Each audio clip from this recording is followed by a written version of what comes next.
अस्सलाम वालेकुम। आज हम पढ़ेंगे distance and displacement.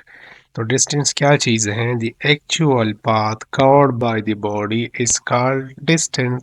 For example, एक पॉइंट है ए और दूसरा पॉइंट है बी। तो एक बॉडी जो है वो ए से बी की तरफ जा रही है और इसने ये पाथ अडॉप्ट कर लिया, तो ये इसका क्या है? एक्चुअल पाथ है। ठीक है, तो इसको हम क्या बोलेंगे? डिस्टेंस।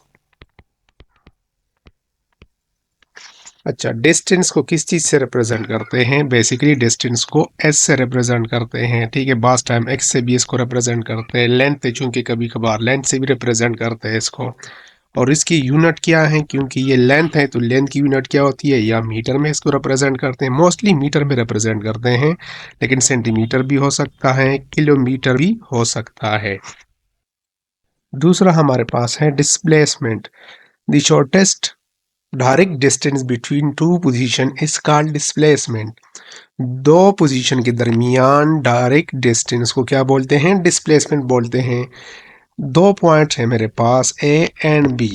तो एक बॉडी जो है वो अपना मोशन स्टार्ट करती है और इसी पाथ से होते हुए बी की तरफ जाती है, तो ये इसका एक्चुअल पाथ तो है, तो इसको क्या बोलेंगे?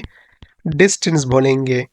ठीक है, और इन दोनों पॉइंट्स के दरमियान शॉर्टेस्ट डायरेक्ट डिस्टेंस को क्या बोलेंगे? डिस्प्लेसमेंट बोलेंगे। Shortest and direct distance is called displacement. ठीक है, तो डिस्प्लेसमेंट को भी हम एस से रिप्रेजेंट करते हैं, लेकिन चूंकि ये वेक्टर क्वांटिटी है तो इसके ऊपर एरो लगाते हैं, क्योंकि इसमें हमें डायरेक्शन गिवन होती है।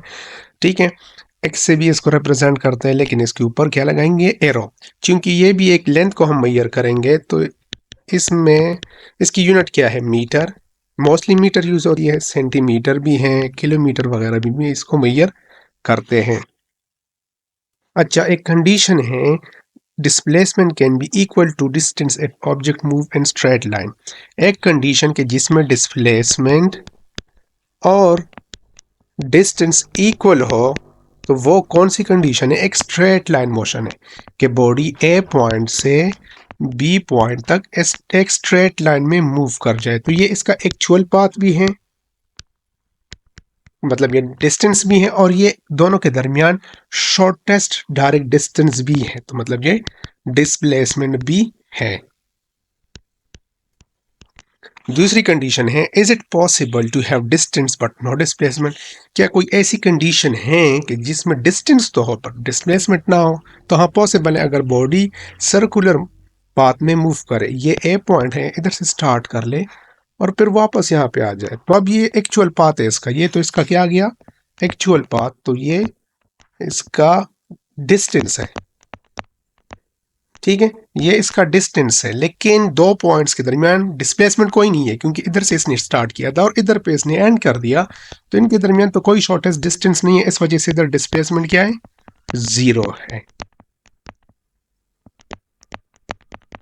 तो अगर बॉडी सर्कुलर पाथ में मूव करे तो उसमें डिस्टेंस तो होता है, लेकिन डिस्प्लेसमेंट नहीं होता। Thank you.